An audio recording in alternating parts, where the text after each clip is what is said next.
नमस्कार, स्वागत है आपका बोलता हिमाचल पर। आज है 3 जून 2025 और हिमाचल प्रदेश से जुड़ी हुई आज की बड़ी खबरों की जानकारी अपडेट्स हम आपके लिए लेकर आए हैं।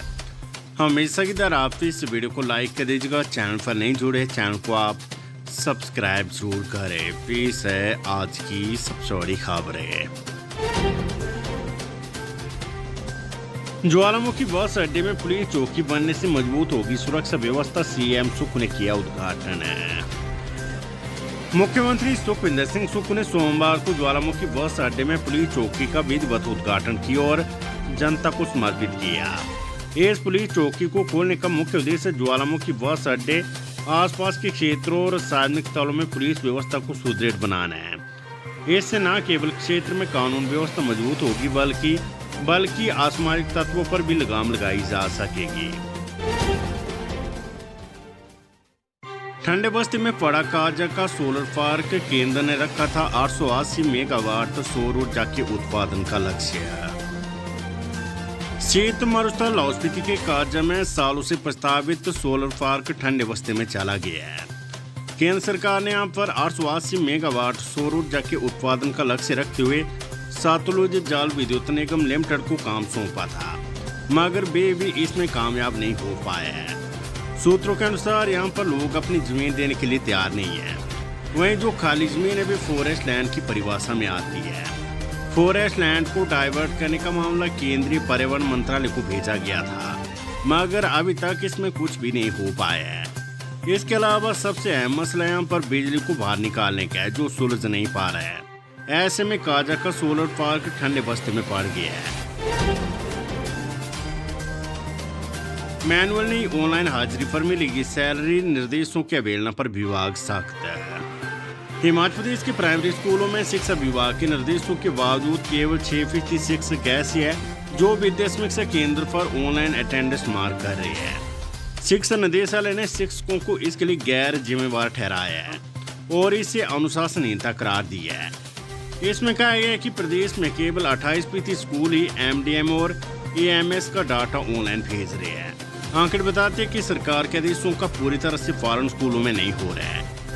ऐसे में अब शिक्षा विभाग ने सख्ती दिखाते हुए आदेश न मानने वाले सभी स्कूलों और शिक्षकों पर सख्त कार्रवाई करने की चेतावनी दी है। हिमाचल प्रदेश सरकार के कर्मचारियों ने सरकार से जल्द मांगे वित्तीय लाभ। हिमाचल प्रदेश सरकार द्वारा 15 अप्रैल को डीए देने की घोषणा के बावजूद अभी तक इसकी अधिसूचना जारी नहीं हुई है। इससे कर्मचारियों में भारी रोष है। ये शब्द हिमाचल प्रदेश कर्मचारी महासंघ के प्रदेश अध्यक्ष नरेश ठाकुर सहित अन्य सदस्यों ने कहे हैं।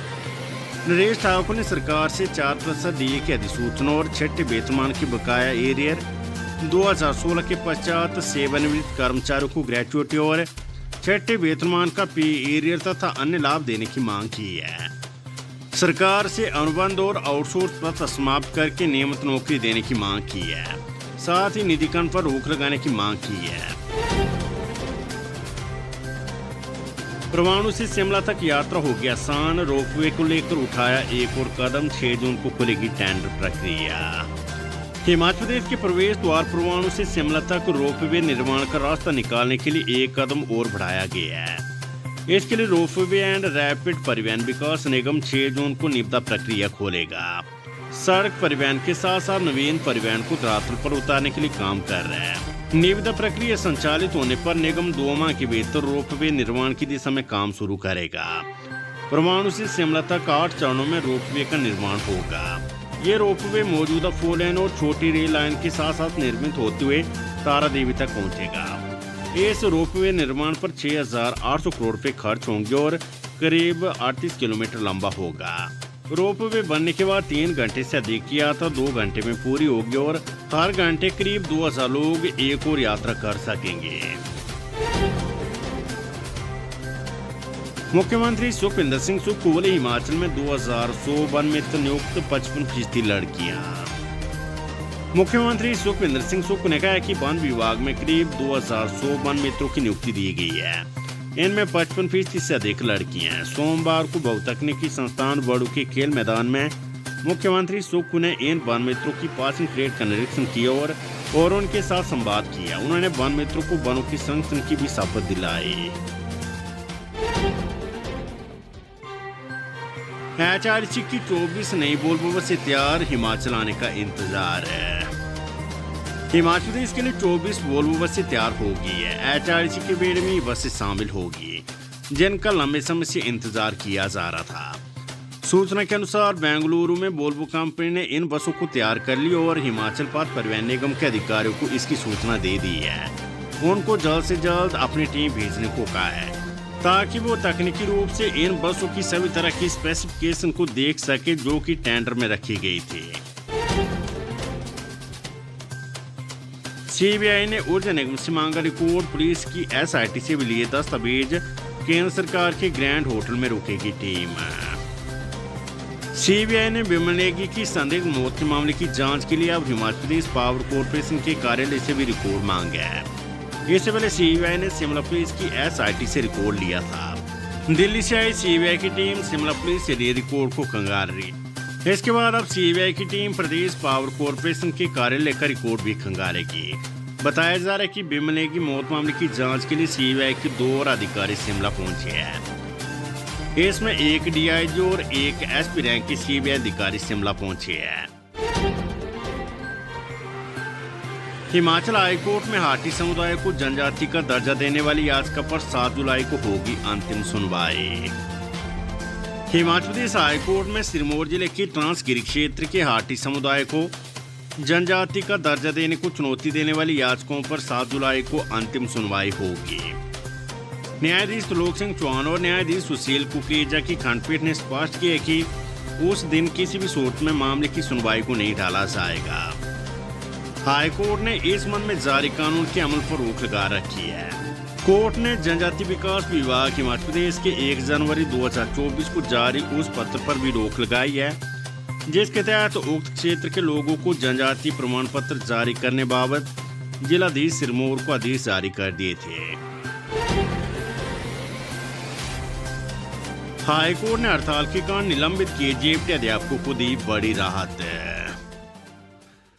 हिमाचल प्रदेश हाईकोर्ट ने हड़ताल के कारण निलंबित किए गए JPT अध्यापकों को बड़ी राहत देते हुए उनके हेडक्वार्टर उन्हीं स्थानों पर रखने के आदेश जारी किए हैं जहां वे निलंबन के समय तैनात थे।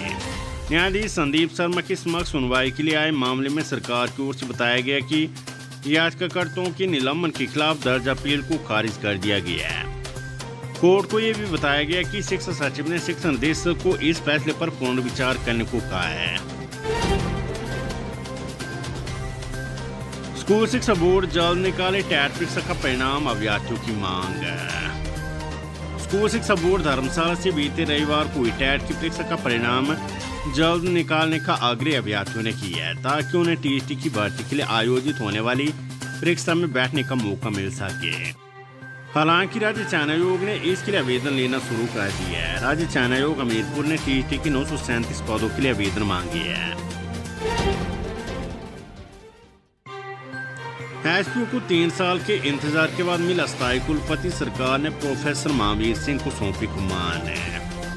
हिमाचल प्रदेश पुलिस HPU को 3 साल के लंबे इंतजार के बाद भौतिकी विभाग के प्रोफेसर महावीर सिंह नए कुलपति के रूप में मिले हैं।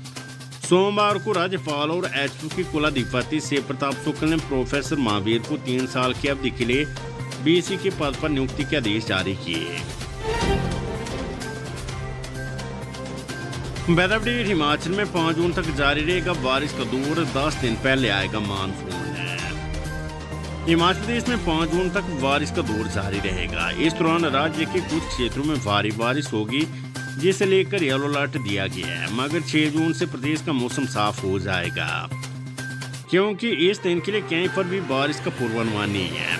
मौसम शुष्क रहने का अनुमान लगाया गया है। बताया जा रहा है कि इस बार मानसून 10 दिन पहले हिमाचल में आ जाएगा और 20 जून के आसपास मानसून के हिमाचल में प्रवेश करने की संभावना है। राज्य में पिछले 24 घंटों में 14 स्थानों पर बारिश दर्ज की गई है। मुख्यमंत्री के इशारे पर काम कर रहे शिमला के पूर्व SP जयराम ठाकुर। नेता प्रतिपक्ष जयराम ठाकुर ने आरोप लगाया कि मुख्यमंत्री सुखविंदर सिंह सुक्खू के इशारे पर शिमला के पूर्व SP काम कर रहे हैं। उन्होंने दावा किया कि ऐसा इसलिए किया जा रहा है ताकि बिमले की मौत मामले की सीवेज जांच को रुकवाया जा सके। इस कारण बार बार इन तरीकों को अपनाया जा रहा है जिससे बाधा डाली जा सके। जयराम ठाकुर ने जारी बयान में आरोप लगाया कि पूर्व एसपी पर अनुशासनहीनता की हदें पार करने पर भी सरकार कोई कार्रवाई नहीं कर रही है। उन्होंने आरोप लगाया कि ये मुख्यमंत्री के इशारे पर काम करने का इनाम है।